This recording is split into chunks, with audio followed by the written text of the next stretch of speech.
Good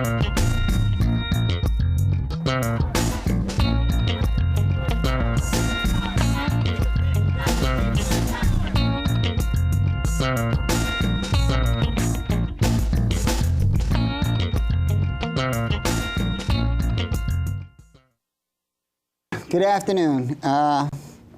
This is 30 frames a second, as the sign said, and I'm Nat Wood. And again today, it is my pleasure to have one hell of a guest on the show. Before I tell you who our guest is, we're going to show a roll-in of something he was involved in, and then we'll show you a short clip, and then we'll get back, and it will be my pleasure to introduce this young man. David, when you're ready, hit the button. Freedom or death! Freedom or death! Death to white supremacy! Death to white supremacy! Black power! Yes, sir! You may be seated, family. Thank you, thank you, thank you, thank you. A million more times for supporting, standing with the new Black Panther Party, Philadelphia chapter. Go ahead. Thank you. We honestly, family, truly give y'all so much love because we know you give us so much of your time, your effort, and your love. So we just want to show it back to you by bringing our national chairman to you in the city of Crackerly Slugs, as we call it. Philadelphia, Pennsylvania. The city of white brotherly love. That's right. But it's our turn to return to you. And we want to say thank you.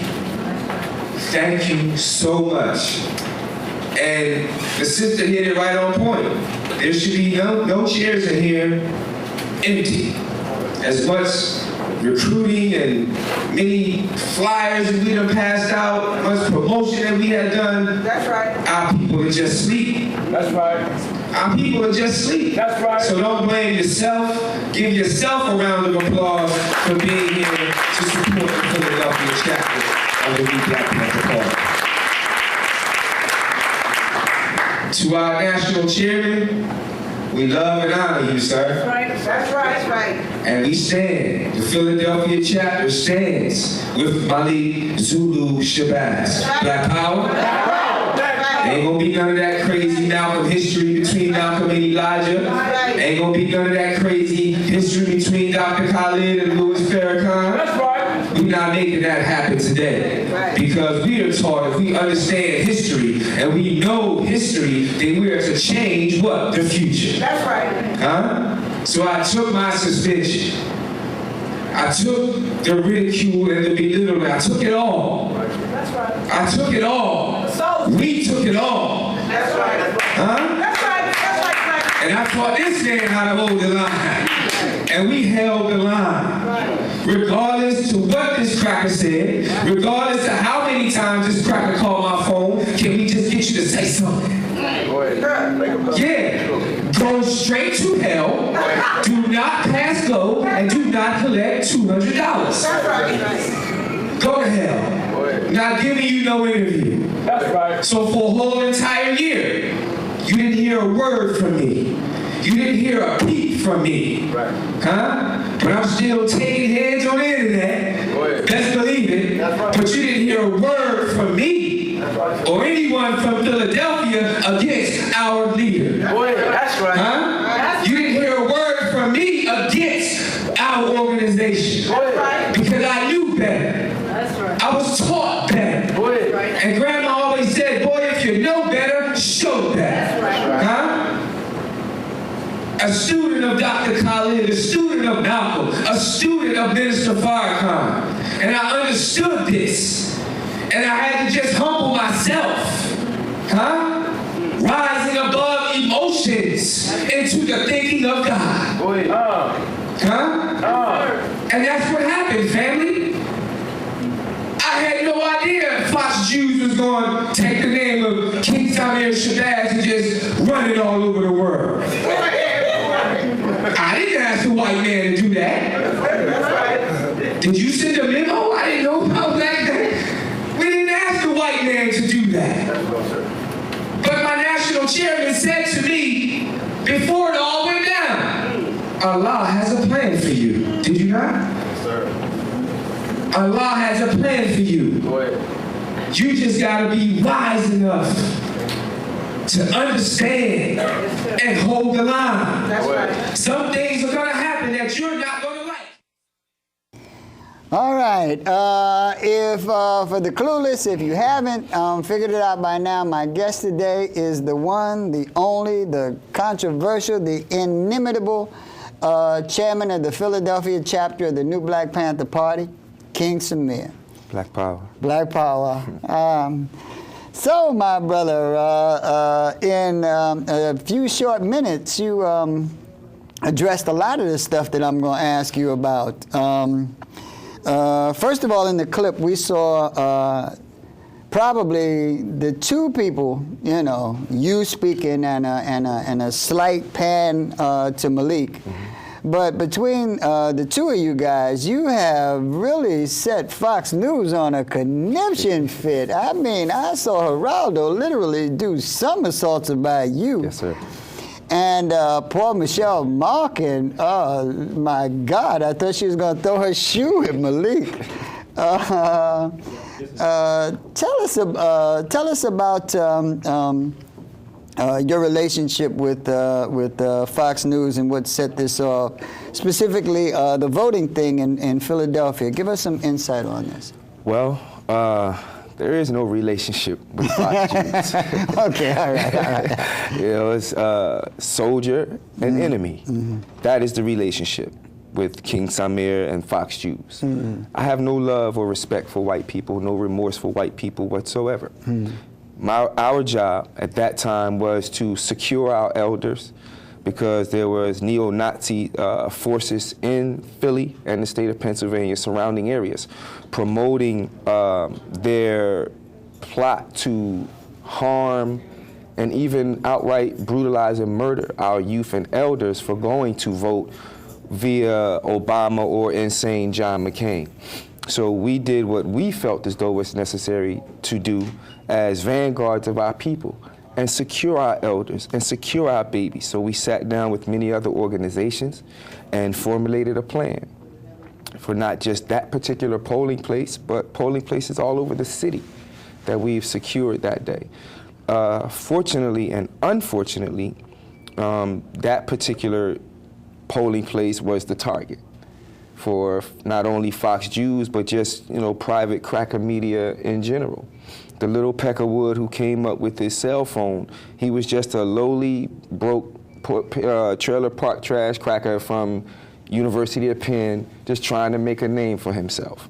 So I thank that Peckerwood for making a name for me when he thought he was really going to get all the credit, but God has glorified the New Black Panther Party and King Samir to the level of our people are now coming into the ranks of the New Black Panther Party by the hundreds and the thousands. So we're growing. So our job, sir, was to just basically secure our elders, our women, and our children, as we all as black men should be doing on an everyday basis, not just during voting time, not just during Black History Month, each and every single day, 365 days of the year. We should be protecting and securing our own communities. Now, the full title of the New Black Panther Party is the New Black Panther Party for Self-Defense. Yes, sir. It is my understanding, first of all, that no person who was entering the polling place was injured or hurt in any way, and that this case went to court.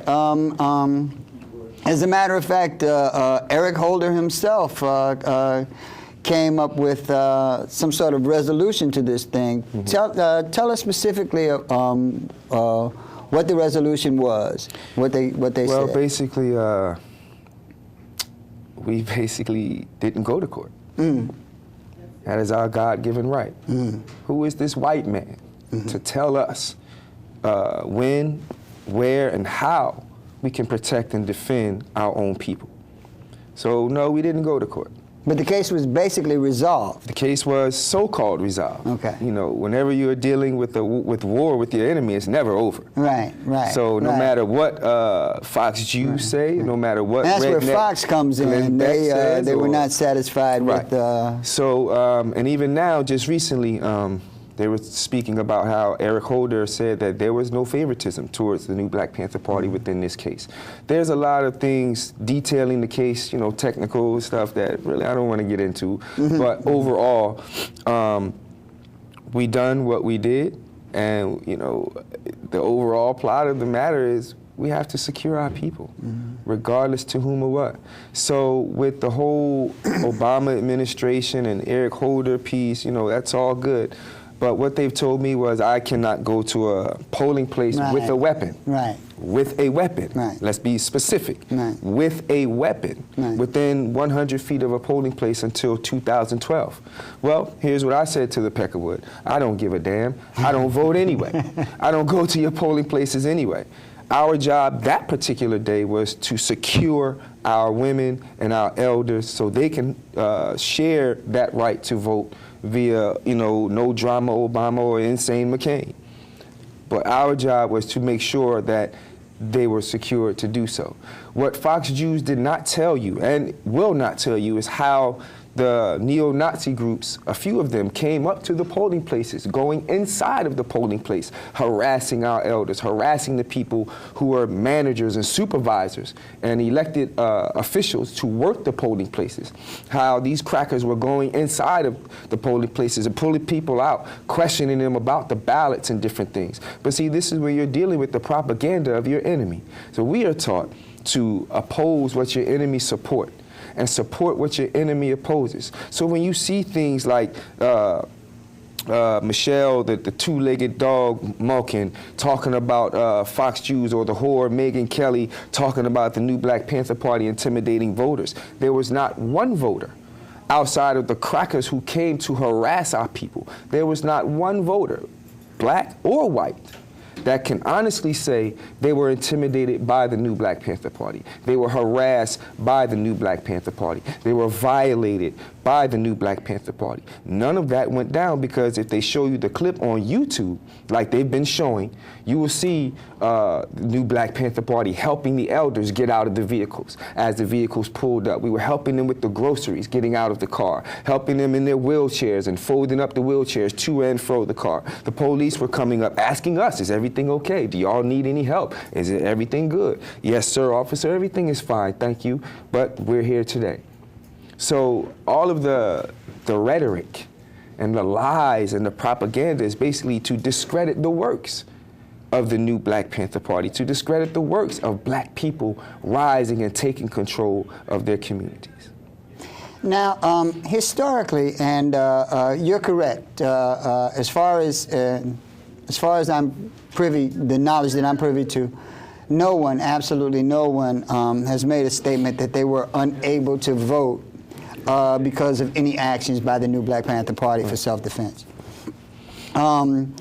Voter intimidation is historically significant, especially to black people in America. As a matter of fact, as we speak, legislation is being drawn up, specifically in New Hampshire and other places, to limit or more specifically eliminate the ability for college students to vote. And one of the biggest constituents that Obama had was the youth movement. Just like the youth movement in Egypt is responsible for that revolutionary action, so too are the youth in America responsible for electing the first black president in America. So voter intimidation and limiting people's ability to vote is not only historically significant, but it's very significant even today.